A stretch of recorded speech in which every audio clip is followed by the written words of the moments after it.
সন্তানকে কৃতজ্ঞতা ও সদয়তা কিভাবে শেখাবেন? শিশুদের মধ্যে কৃতজ্ঞতা ও সদয়তার অভ্যাস গড়ে তোলা শুধুমাত্র সামাজিক সৌজন্যতা নয়, বরং এটি তাদের ব্যক্তিত্বকে সমৃদ্ধ করে, সম্পর্কগুলোর প্রতি শ্রদ্ধাশীল হতে শেখায় এবং জীবনকে আরো সুন্দর করে তোলে। ভালো মূল্যবোধ ও মানবিক গুণাবলী শেখানোর মাধ্যমে তাদের সঠিক পথে পরিচালিত করা সম্ভব। আজ আমরা এমন কিছু কার্যকরী উপায় জানব যার মাধ্যমে আপনি সন্তানকে কৃতজ্ঞতা ও সদয়তা শেখাতে পারবেন। নিজেই হন রোল মডেল। সন্তানরা আপনার কাছ থেকেই শেখে এবং তারা খুব সহজেই আপনার আচরণ অনুকরণ করে, তাই আপনাকে সঠিক রোল মডেল হতে হবে। উদাহরণস্বরূপ, যদি আপনি কাউকে সাহায্য করেন বা দান করেন, তাহলে আপনার সন্তান এই আচরণগুলো অনুকরণ করবে। এটি তাদের মধ্যে সহানুভূতি ও সদয়তা তৈরি করবে। সহানুভূতি জাগিয়ে তুলুন। আপনার সন্তানের মধ্যে সহানুভূতির বীজ বুনতে হবে। এর মানে হলো যে যখন কেউ কষ্টে থাকে, তখন আপনার সন্তানকে বুঝিয়ে দিন সেই ব্যক্তির অনুভূতি কি হতে পারে। আপনি তাদের প্রশ্ন করতে পারেন,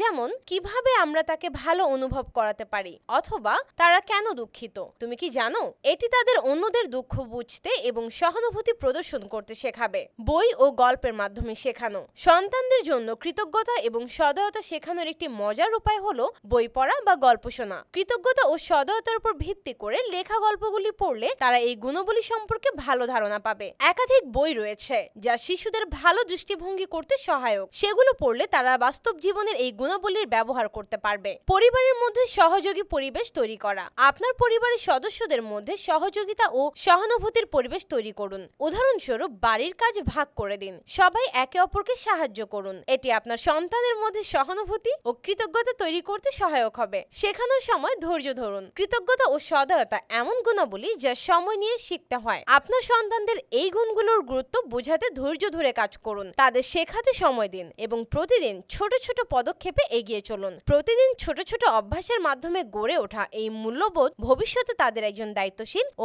মানবিক সহমর্মী মানুষ হিসেবে গড়ে তুলবে। তাই আজ থেকেই সন্তানকে ভালোবাসা, শ্রদ্ধা ও কৃতজ্ঞতা শিক্ষায় গড়ে তুলুন, যাতে তারা বড় হয়ে আলোকিত ভবিষ্যতের পথে এগিয়ে যেতে পারে।